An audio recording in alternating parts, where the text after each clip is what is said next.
Philippines! Good morning everything! Good morning guys! So ngayon darating yung storm pa, malapit na doon sa city. So parang maigo kami.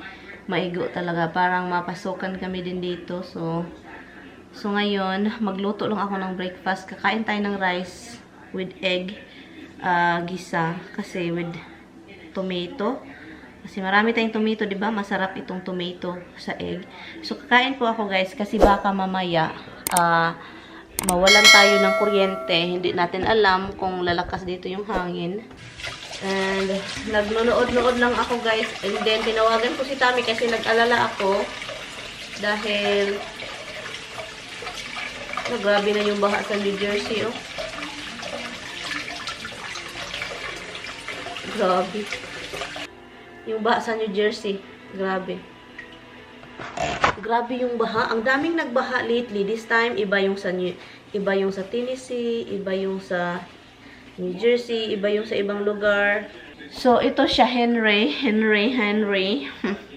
Hurricane is malapit na talaga, oh. Nando na talaga, maglandfall na very soon sa syudad ng New York. So, si Tami, sabi pa ni Tami, wala daw ulan ngayon. Tinawagan ko kasi nag-alala ako kasi alam nyo naman, baka nagbaha, and din alam nyo naman, may kuryente sa basement. Nag-alala ako, yung utak ko na ganun-ganun na, bakit hindi pa tumawag, anyari, baka na kuryentehan si Mr. God forbid, oh my God.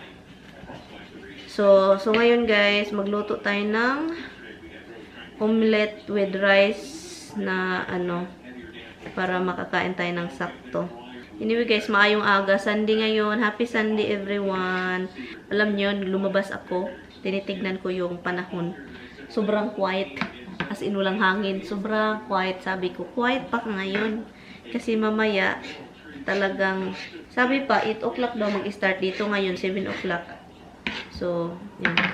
I think si Tami, naliligo siya kung bakit. Kasi, trabaho, diba? May trabaho. Sabi pa ng news, dapat mag-stay home. So, ngayon, mag-drive talaga siya papuntang city. Doon pa naman mag-landfall. Kaloka itong si Tami. Sabi ko, maghintay ka.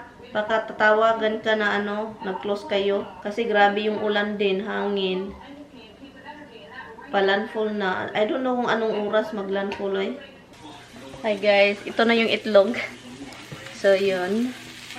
Gusto ko yung fry na fry, parang masarap talaga. Ito, kasi naman ito yan.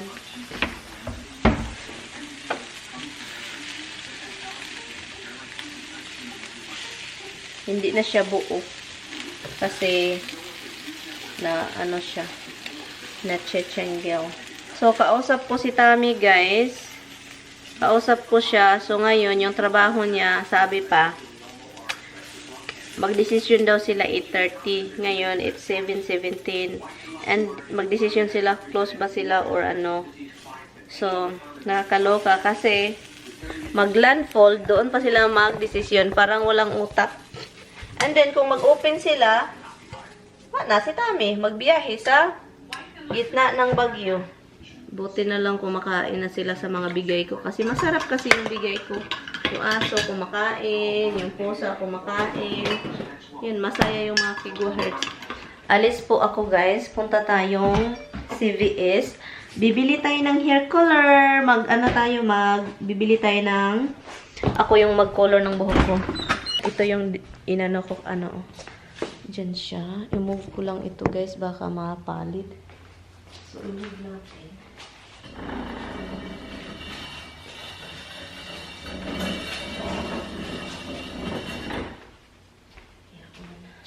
And punta tayo sa CVS. Mag-color tayo ng buhok ngayon. Bibili po tayo kasi guys, ko yon. Ito yung, ipakita ko sa inyo yung before and after. Ako na lang mag-color, ay mahal sa salon. Pasensya na sa mukha ko, mukha parang ingot. Hindi na ako nag-lipstick, wala na, dire-diretso na, kasi look, gusto ko lang talagang i-change itong buhok ko to black. Nag-start na yung hangin. CVS lang naman ako, malapit lang. Okay, let's go. Let's go, take. yung lalaki palabas siya. Binigyan ako ng receipt niya at saka may $2. Diba, look. Resibo niya to. And then binigay sa akin. Kasi may $2 daw. Look ito. So, dito tayo maghanap ng color. Look. Ang bait naman ng lalaki. Binigyan ako. Okay, then tignan natin kung ano meron. Diba? Ang bait ni Manong. I think ito na yung bilhin natin. And then hanap tayo ng shampoo. Redken na shampoo. Ito, wala man yung isa. So, ito na nga. So, nakabili na tayo ng Redken. Redken na shampoo. And also, ito siya, L'Oreal Ultimate Black. And ito yung mag-color tayo. And, di ba, may nagbigay sa atin ng resibo. Kasi itong CVS, kapag may... Hold on, guys. Ulan kasi, ang daming mga crazy driver. Kunin ko nga kayo bago kayo mahulog. So ngayon, yung lalaki, binigay sa akin yung card. Also yung resibo. And then yung resibo may $2. So sabi, hindi pala, nakalimutan ko na hindi mo siya magagamit kung yung card na ginamit ng ano na yon, ng $2 na yon is hindi sa'yo. So yun, tinapon ko na lang. Okay, let's go. I know we got a package from Amazon. Okay, we got a package from Amazon, monkey. Hi guys, I got my package, moringa seeds. So yun, meron na tayong moringa. Pag dating ko dito sa driveway, may nakita akong USPS na nag-drop nito.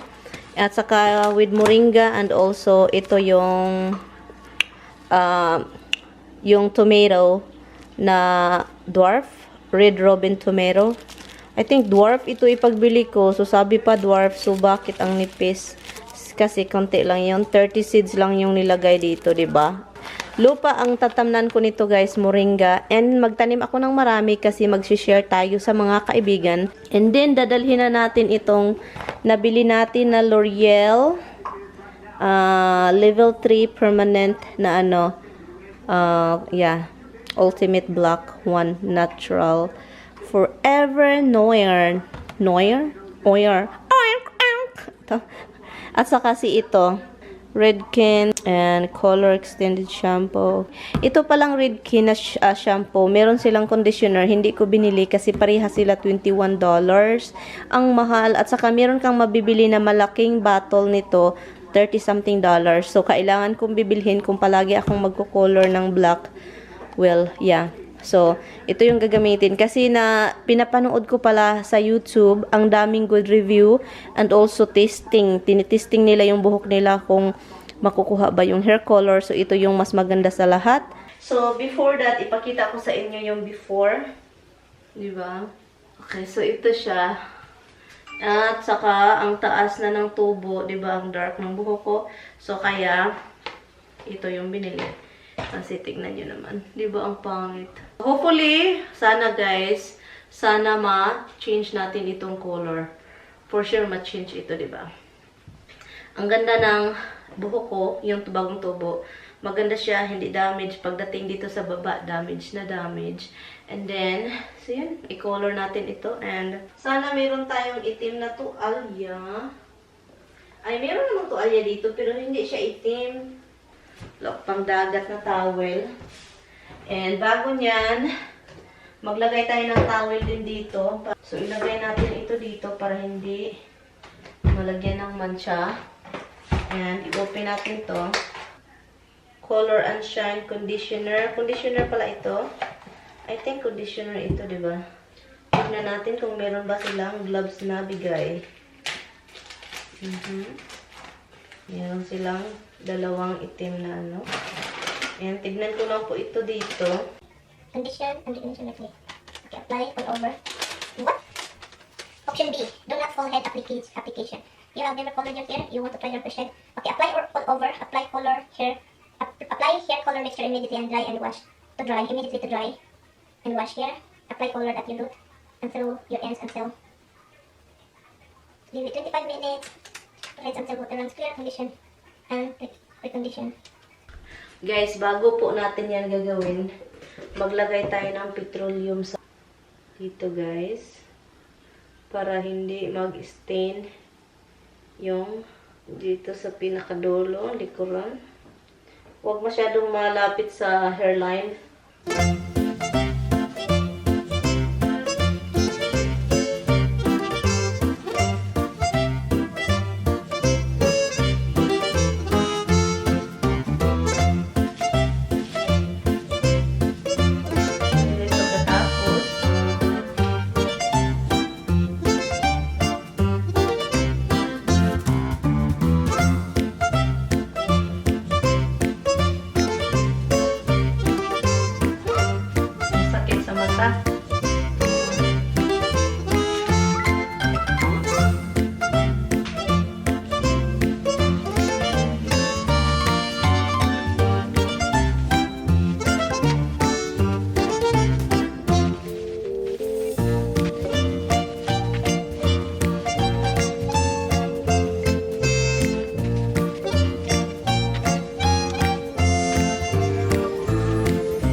Okay guys, tapos na tayo after 12 years.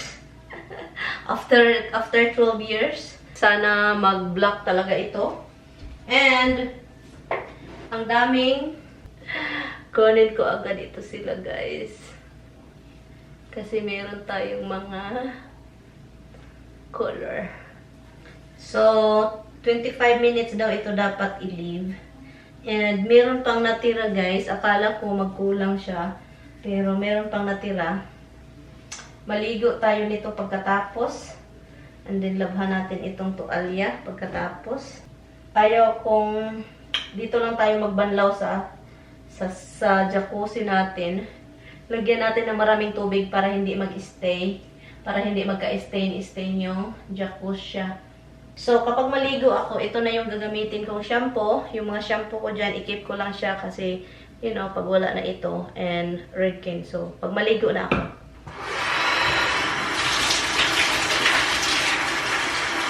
So, guys, dito natin i-rinse yung ulo natin. Magtuwad ako dito para lang ma-rinse yung buhok ko. Okay. Ito yung shampoo na provided sa box.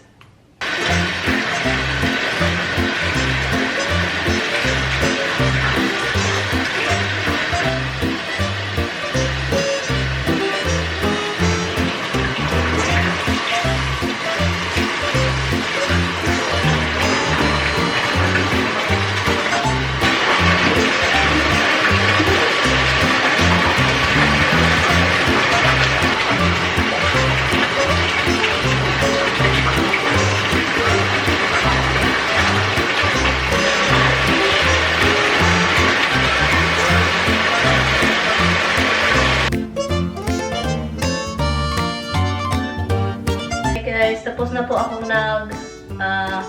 linis sa tub. Nilinis ko lang siya guys ng maigi para walang stain na mangyayari.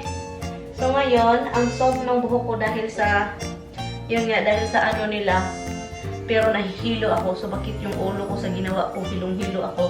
So, yung binigay nila na ano, conditioner, with serum kasi yun. Yun. So, guys, I'm happy guys na balik. Dark hair na tayo. Yun, maganda man magpa-hair color guys. Pero yung budget, and then hindi ka palaging nakapag-retouch, hindi ka palaging makabisita sa salon kasi namamahalan ka. So, mas mabuti na ganito kasi pag tubo na itim na naman yung buhok. Kapag may gray hair kasi ako, kaya nag-decide ako mag-color. Ngayon, so ang mahal pala kapag pabalik-balik ka sa salon. And also, nahirapan akong maghanap ng salon na talagang magustuhan ko. Kasi yung last kong punta, yung kasama ko, yung kaibigan ko, hindi ko talaga nagustuhan, dinamage talaga ng sobra yung buhok ko. So, kaya yun. Hi guys! So, what do you think sa bago nating buhok? So, sa tingin nyo guys? So, soft pa siya ngayon kasi bagong at saka yung conditioner na kasama sa box. Maganda siya. And with serum kasi, kaya yun. And, ito na yung likuran niya. Yeah, wala na siyang color, diba? Hopefully, wala na siyang, color. So, new look. Yun na yung bago nating look. And, yun.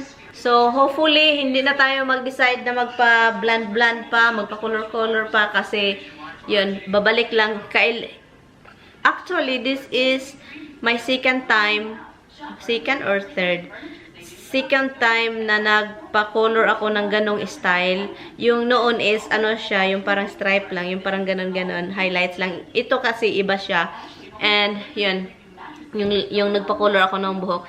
And also, hindi ko talaga siya nagustuhan yung nag-color kasi sobrang damage yung buhok ko. And also, hindi ko kayang magpa-retouch ng retouch every time may tubo tayo. Ito yung matagal kasi umabot tayo ng 1 year.